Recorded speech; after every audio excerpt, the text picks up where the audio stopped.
जय जय श्री राम। वीर बजरंगबली की। ये पराक्रम की धरती है, ये परिश्रम की धरती है, ये पवित्र धरती है। इस धरती को मैं प्रणाम करता हूं।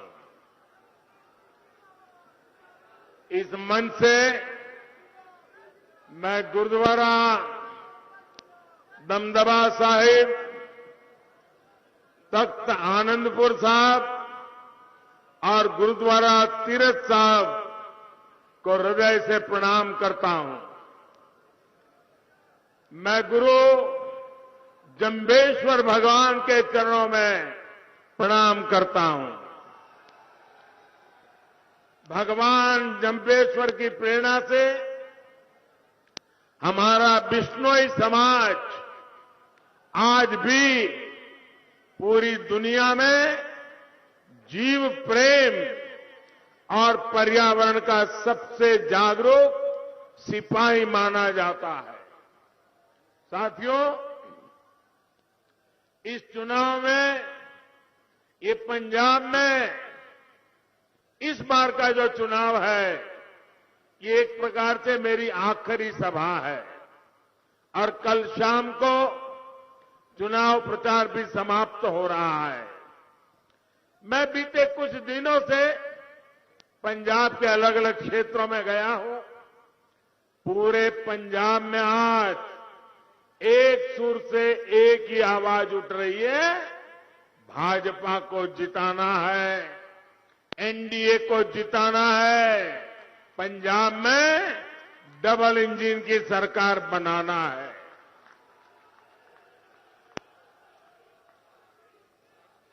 डबल इंजन की सरकार का मतलब क्या?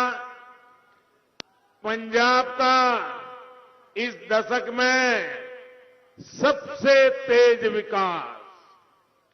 डबल इंजन की सरकार का मतलब पंजाब से रेत माफिया, ड्रग माफिया, इनकी विदाई।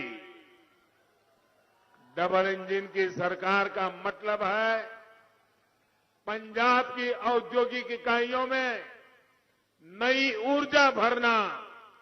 डबल इंजन की सरकार का मतलब है पंजाब के युवाओं को रोजगार, स्वरोजगार के नए मौके देना। साथियों, पंजाब को आज एक ऐसी सरकार चाहिए जिसकी प्रेरणा राष्ट्रभक्ति हो, जिसकी प्रेरणा पंजाब का विकास हो। बीजेपी पूरे समर्पित भाव से पंजाब के लोगों के सामने पंजाब की सुरक्षा का संकल्प लेकर, पंजाब के विकास का संकल्प लेकर के आई है। एक बार भाजपा को आपकी सेवा करने का मौका दीजिए। एक बार 5 साल मुझे दीजिए।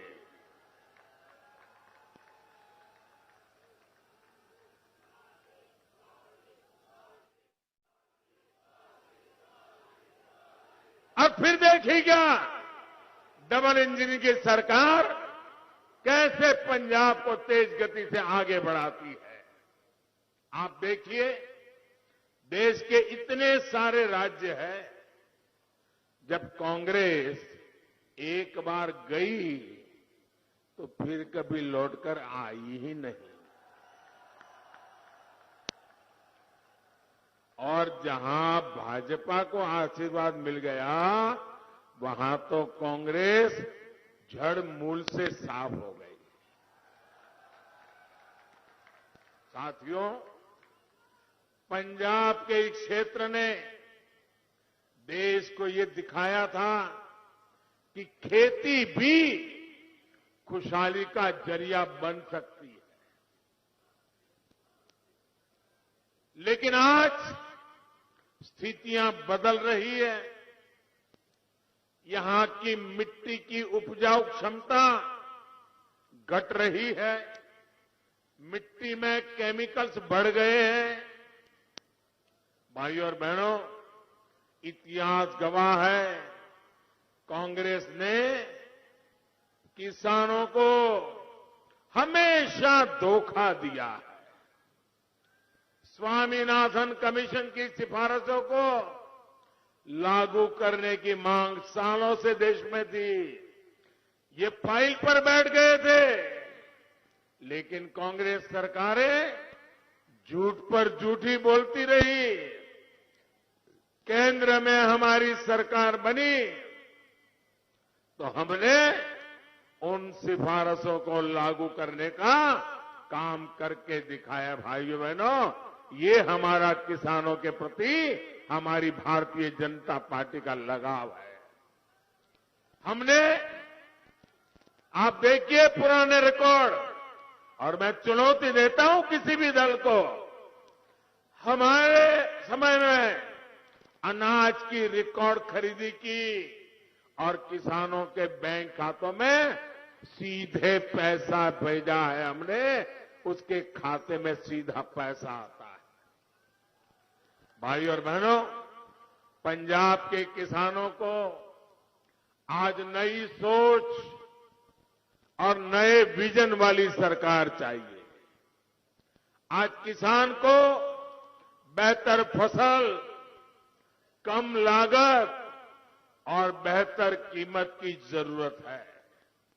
इसके लिए हमारी सरकार बीज से बाजार तक नई व्यवस्था बना रही है। ये भाजपा की सरकार है जिसने जल जीवन मिशन शुरू किया है। आज हम पंजाब के घर घर में साफ पानी का कनेक्शन देने के लिए, नल से जल पहुंचाने के लिए हम बहुत तेज गति से काम कर रहे हैं। साथियों, पंजाब में आज हर व्यापार माफियाओं के कब्जे में है। व्यापारियों को माफियाओं की कृपा पर जीने के लिए मजबूर होना पड़ रहा है। इसकी सबसे बड़ी तकलीफ हमारे छोटे व्यापारियों को हो रही है। राज्य में असुरक्षा बढ़ती है, गलत नीतियां होती हैं, तो हमारा व्यापारी इसका नुकसान उठाता है। आज आप देखिए, इतनी संभावनाओं से भरा पूरा पंजाब, लेकिन इंडस्ट्री यहां से छोड़ करके भाग रही है। हमारे नौजवानों का भविष्य में एक सवालिया निशान खड़ा हो रहा है। कांग्रेस सरकार की नीतियों के कारण यहां जल्दी कोई आने को तैयार भी नहीं है। वो 7 बार सोचता है, क्या जाऊंगा और माफियाओं की चरण में जाना पड़ेगा तो क्या होगा। इन स्थितियों को भी डबल इंजन की सरकार ही बदल सकती है। आप मुझे बताइए, और कोई इसको बदल सकता है क्या? और कोई बदल सकता है क्या? एक भी सारे चेहरे याद कर लो, किसी में दम है क्या? भाइयों बहनों, ये अगर करेगा तो मोदी ही करेगा।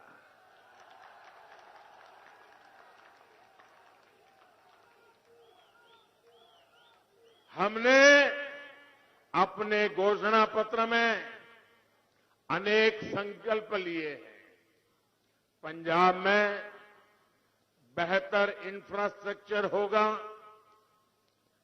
पारदर्शी सरकार होगी, तो न उद्योगों को पलायन करना पड़ेगा, न नौजवानों को अपना गांव, अपने दोस्त, अपने बूढ़े मां बाप, अपने खेत खलिहान, ये सब छोड़ करके मेरे नौजवानों को पंजाब से बाहर नहीं जाना पड़ेगा। साथियों, गरीब की तकलीफ दूर हो, उसका जीवन आसान बने, ये हमारे लिए सर्वोच्च प्राथमिकता का काम है।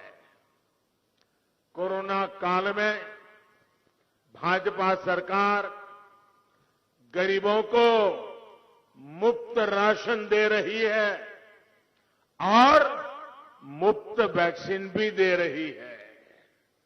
आपको सबको वैक्सीन लगी है? सबको वैक्सीन लगी है? ऐसा देना पड़ा क्या? भाइयों बहनों, ये आपकी जिंदगी को बचाने में एक रक्षा कवच के रूप में काम आ रहा है कि नहीं आ रहा है? आपके जीवन को बचाने के लिए भारत सरकार पूरी रात दिन काम कर रही है कि नहीं कर रही है? भाइयों बहनों, आयुष्मान भारत की वजह से, इस योजना की वजह से पंजाब के 11 लाख गरीबों ने अच्छे अस्पतालों में अपना मुफ्त इलाज कराया है। ये हमारी योजना ऐसी है कि अगर आयुष्मान भारत का आपके पास कार्ड है, इस देश के 50 करोड़ लोगों को इसका लाभ मिल रहा है। 50 करोड़, दुनिया के देशों की आबादी से भी ज्यादा लोगों को। और इसकी विशेषता यह है कि आप अगर मुंबई गए हैं, बीमार हो गए, अहमदाबाद गए हैं, बीमार हो गए, लखनऊ गए, बीमार हो गए, तो वहां की अस्पताल में इसी कार्ड से मुफ्त में तत्काल आपको डॉक्टरों से सेवा मिलेगी। आपकी ऑपरेशन की जरूरत पड़ गई तो वो भी कर दिया जाएगा। यानी पंजाब का नागरिक हिंदुस्तान में कहीं पर भी जाएगा तो उसको ये सुविधा है।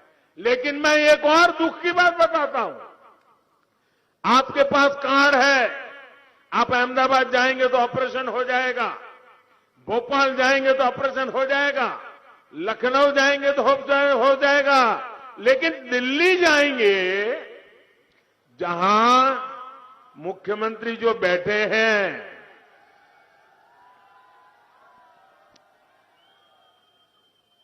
दिल्ली में जहां दिल्ली सरकार की अस्पतालें हैं, वहां पर आपको मना कर देंगे।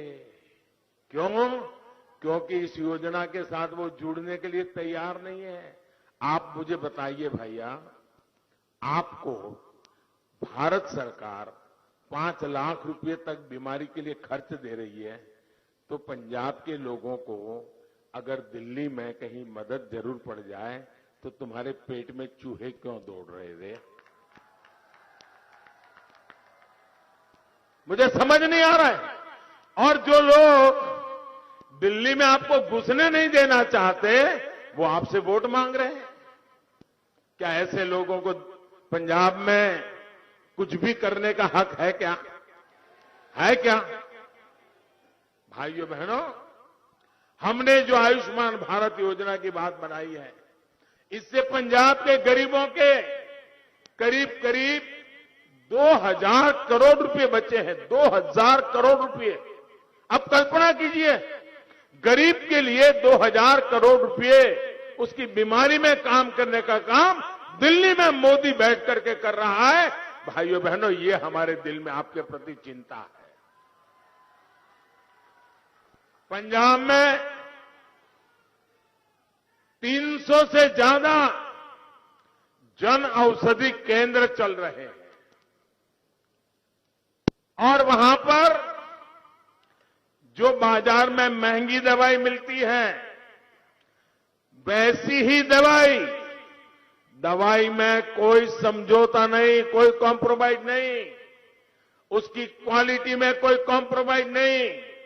लेकिन हमने जो जन औषधि केंद्र खोले हैं, जो बाजार में दवाई 100 रुपये में मिलती है, वही दवाई यहां 10 रुपये 20 रुपये में मिल जाती है। भाइयों, ये काम हमने किया। हम कैसे मदद कर रहे हैं देखिए आप। अगर किसी के परिवार में बुजुर्ग मां बाप है, डायबिटीज हो गया, रोज उनको गोलियां लेनी पड़ रही है, इंजेक्शन लेना पड़ रहा है, अगर ये दवाइयां घर में ला दे, महीने का 2-2.5 हजार का खर्चा तो होता ही होता है। मध्यम वर्ग के परिवार पर 2-2.5 हजार का दवाई का बोझ लग जाता है। लेकिन अगर जन औषधि से ले आएंगे दवाई तो सिर्फ 100-150 रुपये में आपका काम चल जाएगा। हर गरीब परिवार का, मध्यम वर्ग के परिवार का 1000-1500 रुपया बचेगा कि नहीं बचेगा? बचेगा कि नहीं बचेगा? लेकिन हम इसके लिए अरबों खरबों की जाहिरात नहीं करते भाई, गरीब के लिए काम करते हैं, मध्यम वर्ग के लिए जीते हैं, मध्यम वर्ग के लिए काम करते हैं। अगर हाई ब्लड प्रेशर है, अगर उन्हें ऐसे स्टोर में गए, बहुत सस्ते में दवाई मिल जाएगी। इन केंद्रों से भी हर साल पंजाब के लोगों को करीब करीब 300 करोड़ रुपयों का फायदा हो रहा है। यहां के नागरिकों को दवाई के खर्चे में 300 करोड़ की बचत, भाइयों बहनों, ये मदद है कि नहीं है? ये मदद है कि नहीं है? ये आपका भला करने के लिए है कि नहीं है? क्या कभी हमने किसी अखबार में इश्तिहार दिया है क्या? एडवर्टाइजमेंट दिया है क्या? इसी तरह हमारी सरकार ने जो स्टेंट के पैसे कम कराए हैं, हृदय की बीमारी हो, हार्ट का स्टेंट लगाना है, आजकल नी की बीमारी हो जाती है, 50-60 साल की उम्र के बाद शुरू हो जाता है, नी ट्रांसप्लांट करवाते हैं, इसमें भी हमने उसके दाम बहुत कम करवा दिए, कानून का उपयोग किया और इसके कारण जिन जिन लोगों ने हृदय में अगर स्टेंट लगवाया है, हार्ट में ऑपरेशन करवाया है या नी ऑपरेशन करवाया है, उसके भी करोड़ों रुपयों की बचत हुई है। भाइयों बहनों, हेल्थ सेक्टर में काम कैसे होता है, इसके ये उदाहरण मैं बताता हूं।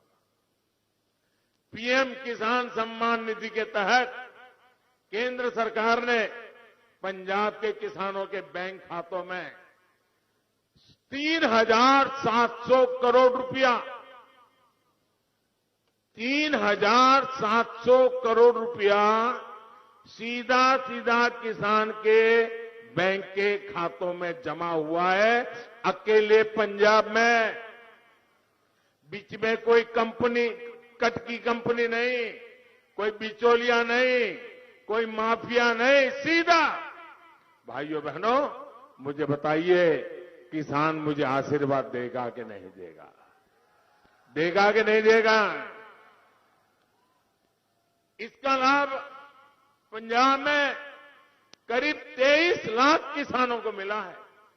23 लाख किसानों को केंद्र सरकार की प्रधानमंत्री आवास योजनाओं के तहत पंजाब में 75,000 से अधिक घर बनाए जा रहे हैं और एक एक घर बनाने के लिए लाख-सवा लाख रुपया उनके खाते में भारत सरकार जमा करवाती है ताकि वो पक्के घर में जिंदगी गुजारना शुरू करे। भाई, गरीबों को पक्के घर के लिए अकेले पंजाब को 2,000 करोड़ रुपए से के भी अधिक की राशि दी गई है।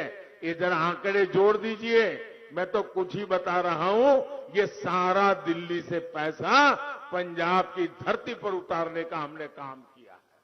साथियों, उजाला स्कीम के तहत हमने बिजली बिल कम हो,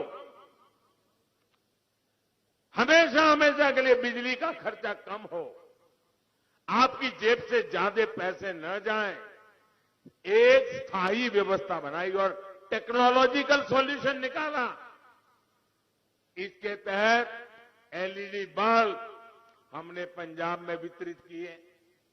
इस वजह से गरीबों के बिजली के बिल में 900 करोड़ रुपए से भी अधिक बिजली का बिल बचा है। अगर मध्यम वर्ग के घर में 4 लट्टू वाले हैं तो उसका 1,500-2,000 रुपया बच जाता है बिजली का। भाइयों, ये लोग आज जो वादे कर रहे हैं वो एक प्रकार से आपके घर में रोशनी लाने का वादा नहीं है, आपके जेब के पैसे बचाने का वादा नहीं है। ये ऐसा रास्ता है जो पूरे पंजाब को कुछ ही वर्षों में अंधकार में डुबो देगा। बिजली के कारखाने चलाने की ताकत नहीं होगी, पूरा पंजाब अंधेरे में फंस जाएगा। ये रास्ता इन्होंने चुना है। आप मुझे बताइए, क्या पंजाब में अंधेरा आने देना है? अंधेरा आने देना है? अंधेरा आने देना है तो इन लोगों को दिल्ली में ही रोक लो भैया, आने मत दो यहां।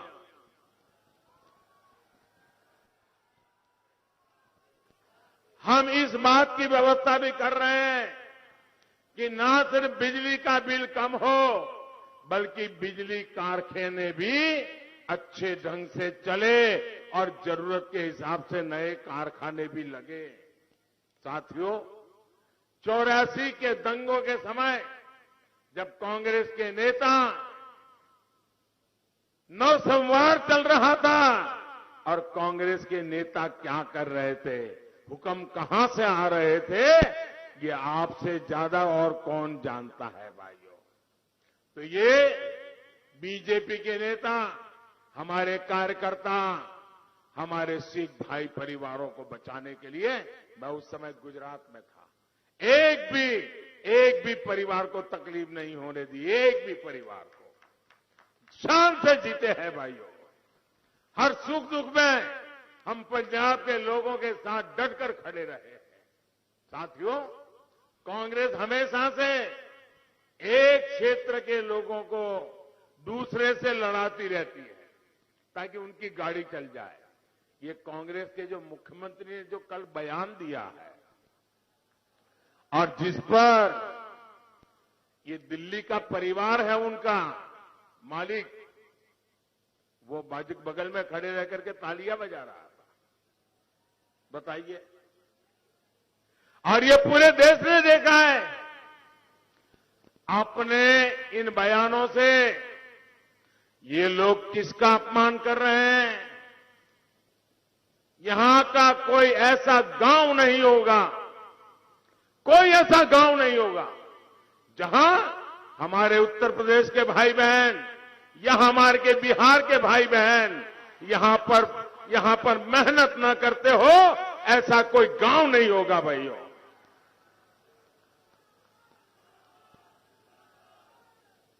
कल ही हमने संत रविदास जी की जयंती मनाई है।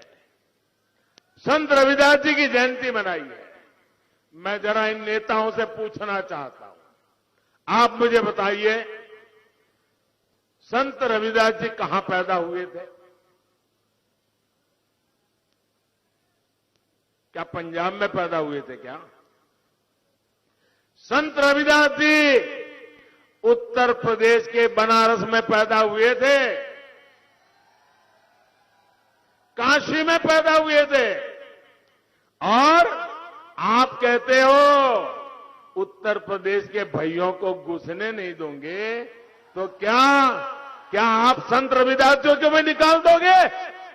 क्या संत रविदास जी के नाम को मिटा दोगे? क्या भाषा बोलते हो तुम लोग? इतना ही नहीं, मैं जरा पूछना चाहता हूं, गुरु गोविंद सिंह जी का जन्म कहां हुआ था?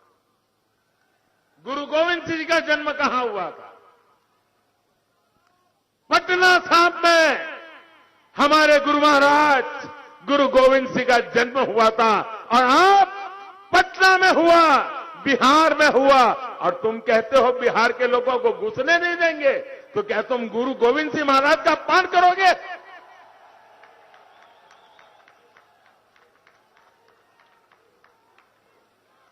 आप गुरु गोविंद सिंह जी का अपमान सहन करोगे क्या? जिस मिट्टी में गुरु गोविंद सिंह जी ने जन्म लिया, उस मिट्टी का अपमान करोगे क्या? जिस मिट्टी में गुरु गोविंद सिंह जी ने जन्म लेकर के हमारी रक्षा की, उस मिट्टी के संतानों को पंजाब में घुसने नहीं देंगे, ये भाषा का प्रयोग करोगे क्या? संत रविदास जी, जिन्होंने समाज का इतना बड़ा कल्याण किया, काशी में पैदा हुए, आज पंजाब के हर घर में संत रविदास जी के प्रति श्रद्धा है। क्या आप उनको भी निकाल दोगे? हम यूपी बिहार के लोगों को घुसने नहीं देंगे। भाइयों बहनों, इस तरह की विभाजनकारी सोच को एक पल के लिए पंजाब में राज करने का अधिकार नहीं है। भाइयों बहनों, हमारा पंजाब सीमावर्ती राज्य है। इस पर सीमा पार से हमेशा नापाक नजरें बनी रहती है, गड़ी रहती है। इसलिए यहां जो सरकार बनेगी वो राष्ट्र प्रथम, नेशन फर्स्ट, इसके लिए प्रतिबद्ध सरकार होनी चाहिए। ढुलमुल रवैये वाले लोग नहीं होने चाहिए। जो लोग भारत को एक राष्ट्र ही नहीं मानते, देश की अखंडता, पंजाब की सुरक्षा, ऐसे लोगों के हाथ में हम सुपुर्द नहीं कर सकते हैं। पंजाब वैसे भी आज अनेक चुनौतियों का मुकाबला कर रहा है। इन चुनौतियों में अब एक समस्या अस्थिरता वाली हमने किसी भी हालत में जोड़नी नहीं है। लेकिन आज कांग्रेस पंजाब को फिर से अस्थिरता की तरफ ले जाने का प्रयास कर रही है। साथियों, कांग्रेस की जो पार्टनर इन क्राइम एक नई पार्टी यहां आई है, वो भी एक के बाद एक रोज नए झूठ, रोज नई मनगढ़ंत बातें पंजाब में आकर बोल रहे हैं। वो लोग जिनकी दिल्ली में सरकार है, आप अगर इनकी सरकार को देखेंगे तो पता चल जाएगा कि ये लोग सिखों को, पंजाबियों को डगर डगर पर कितना अपमानित करते हैं। दिल्ली जाओगे तो पता चलेगा। आज पंजाब में आकर सिखों को झूठ बोलने वाले इन लोगों ने दिल्ली में एक भी सिख को न मंत्री बनाया है। इतना ही नहीं, ये पंजाब को नशा मुक्त करने की बात करते हैं, लेकिन दिल्ली में हर स्कूल कॉलेज के बगल में शराब के ठेके खोल करके बैठ गए। भाइयों, ये कैसे झूठ बोलने में महारथी है और हर पल आराम से झूठ बोलना, आराम से पलट जाना, कोई परवाह ही नहीं। दिल्ली में प्रदूषण बढ़ता है तो ये पंजाब के किसानों को गाली देते हैं। दिल्ली की हवा खराब हो गई, आपने देखा होगा, ये सब अवेलेबल है कि मैं कह नहीं रहा हूं। अब दिल्ली में जाओ तो पंजाब के किसानों को गाली दो और यहां आकर के किसानों को गले लगाने की बात करो। किसी के गले उतरेगा क्या? उतरेगा क्या? ये फरेब चलेगा क्या? जब कोरोना की वेव आई तो इन लोगों ने यूपी, पंजाब, हरियाणा के लोगों को झूठ बोल करके भगा दिया कि बहुत बड़ा भयंकर होने वाला है, महीनों तक खाना नहीं मिलेगा, भागो। जो लोग दिल्ली में पंजाब, हरियाणा, उत्तर प्रदेश के लोगों को भगा देते हैं, वो आज आपके पास आए हैं। आप क्या करोगे? इनको मेहमान गति स्वीकार करोगे क्या? भाइयों बहनों, बात इतनी नहीं है साथियों, इनके इरादे कहीं ज्यादा खतरनाक है। आपने सुना होगा, कल इनके एक पुराने विश्वस्त साथी जो पिछले बार जो यहां के पंजाब के चुनाव के उनकी तरफ से इंचार्ज थे और उनके खासम खास दोस्त थे, अन्ना हजारे के साथ ये आंदोलन में झंडा लेकर के खड़े रहते थे और कवि होने के नाते, चिंतक होने के नाते देश भर में उनके कवि सम्मेलनों को सुनने के लिए देश की युवा पीढ़ी घंटों तक इंतजार करती है। ऐसा मां सरस्वती की पूजा में लगा हुआ इंसान जब दर्द काफी हुआ होगा तब उसने मुंह खोला होगा। और कल जब उसने कहा है, उन्हीं के साथी ने जो आरोप लगाया है वो बहुत खतरनाक है दोस्तों, बहुत खतरनाक है। इसलिए जो कल उन्होंने, उन्हीं के एक साथी ने इनके चरित्र का जो वर्णन किया है, इसको हर मतदाता ने, हर देशवासी ने बड़ी गंभीरता से लेने की जरूरत है। पंजाब के मेरे भाइयों और बहनों, ये लोग पंजाब को तोड़ने का सपना पाले हुए हैं। ये लोग सत्ता के लिए अलगाववादियों से भी हाथ मिलाने को तैयार है। सत्ता पाने के लिए इन लोगों को अगर देश भी तोड़ना पड़े तो ये उसके लिए भी तैयार है। इनका एजेंडा और देश के दुश्मनों का एजेंडा, पाकिस्तान का एजेंडा अलग है ही नहीं। इसलिए ही ये सर्जिकल स्ट्राइक पर पाकिस्तान के सूर में सूर मिलाते हैं। इसलिए ही ये पंजाब में ड्रग्स के नेटवर्क को बढ़ाना चाहते हैं। इसलिए ही ये बॉर्डर पर बीएसएफ के बढ़ते अधिकारों के खिलाफ आवाज उठाते हैं। यही इन लोगों का मंसूबा है, यही इनकी सोच है। लेकिन साथियों, अराजकता और अलगाव के नशे में डूबे इन लोगों को पता नहीं है ये मेरा पंजाब है क्या।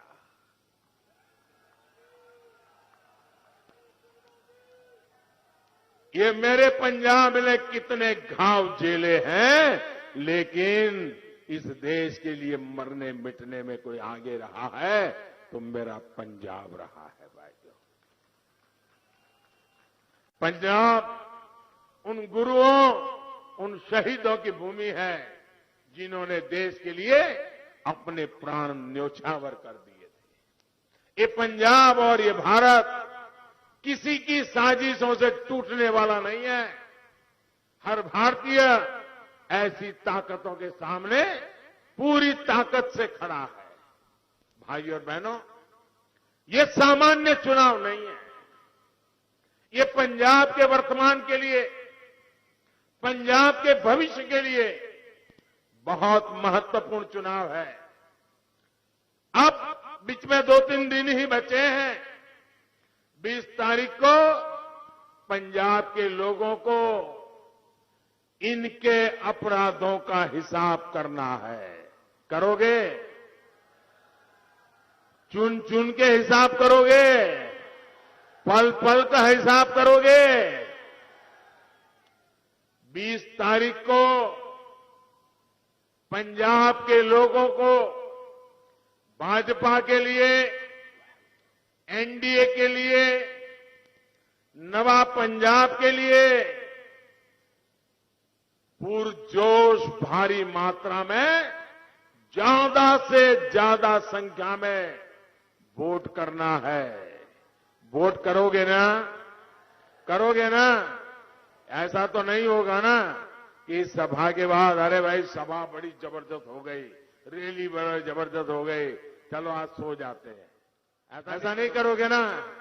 घर घर जाओगे, एक एक मतदाता को मिलोगे, देश की बात बताओगे, पंजाब के उज्जवल भविष्य की बात बताओगे, यहां के नौजवानों के कल्याण की बात बताओगे, यहां की माताओं बहनों की भलाई की बात बताओगे, लोगों को मतदान के लिए तैयार करोगे, कमल पे वोट डलवाओगे, एनडीए के साथियों को वोट डलवाओगे। भाइयों बहनों, मैं विशेषकर से मैं उन नौजवानों से भी आग्रह करना चाहता हूं जो जीवन में पहली बार वोट देने के लिए जाने वाले हैं, जो फर्स्ट टाइम वोटर्स हैं। ये फर्स्ट टाइम वोटर आपके जिंदगी का एक महत्वपूर्ण अवसर है। जब आप वोट डालने जा रहे हैं, मतलब आप अब पंजाब का भविष्य तय करने के एक निर्णय के भागीदार बन रहे हैं। ये बहुत महत्वपूर्ण अवसर आपको मिला है। मैं फर्स्ट टाइम वोटर से कहना चाहता हूं, आप गर्व के साथ वोट करने जाइए और याद रखिए आज का दिन जीवन में कि आपने पहले वोट से ही पंजाब की सकल सूरत बदलने का काम किया था और आपने पंजाब को बनाने में भागीदारी दी थी। आज मैं हमारे अबोहर के लोगों से भी एक विशेष आग्रह करूंगा। मैं जब यहां मंच पे बैठा था तो जब मैं यहां काम करता था, सारे पुराने परिवार सबको मैं देख रहा हूं, दूर से हाथ उठा करके नमस्ते कर रहा हूं। आप सबके बीच में लंबे अरसे तक काम करने का मुझे मौका मिला है, लेकिन आपसे अबोहर के मेरे साथियों को मैं एक विशेष जिम्मेवारी देना चाहता हूं। मुझे बताया गया कि हमारे उम्मीदवार को कोरोना के कारण अब बाहर निकलना मुश्किल हो गया है, तो अभी 2-3 दिन आप ही को, हर यहां का नागरिक ही उम्मीदवार है। अब हमारे उम्मीदवार कोरोना के कारण ना आ पाए, हर व्यक्ति हमारा उम्मीदवार है, हर कार्यकर्ता हमारा उम्मीदवार है। हमें मिलकर के अबोहर में 2-4 दिन उनको थोड़ा रेस्ट करना पड़ेगा, आइसोलेशन में रहना पड़ेगा। उस काम को हम निभाएंगे क्या? एक एक कार्यकर्ता इस बात को निभाएगा। देख के हम मिलकर चलेंगे।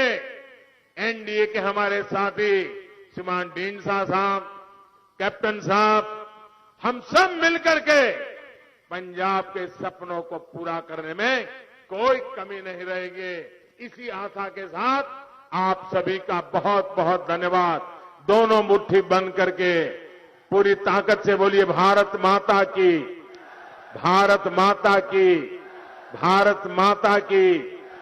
जो हमारे उम्मीदवार है इस चुनाव में, उनसे मेरी यह प्रार्थना आगे आ जाए ताकि मैं भी आपके साथ खड़ा हो जाऊं, हरदीप जी भी आ जाए। भारत माता की, भारत माता की। बहुत बहुत धन्यवाद। भारत माता की, बोले सोनिहाल। इस तरह ਦੀਆਂ ਹੋਰ ਤਾਜ਼ਾ ਤਰੀਨ ਖਬਰਾਂ ਦੇ ਲਈ ਵੇਖਦੇ ਰਹੋ Z1 ਪੰਜਾਬ ਵੈਬ ਚੈਨਲ ਅਤੇ ਚੈਨਲ ਨੂੰ ਲਾਈਕ, ਸ਼ੇਅਰ ਅਤੇ ਸਬਸਕ੍ਰਾਈਬ ਕਰਨਾ ਨਹੀਂ ਭੁੱਲਣਾ ਤਾਂ ਕਿ ਹਰ ਤਾਜ਼ਾ ਤਰੀਨ ਖਬਰ ਸਭ ਤੋਂ ਪਹਿਲਾਂ ਤੁਹਾਡੇ ਤੱਕ ਪਹੁੰਚ ਸਕੇ।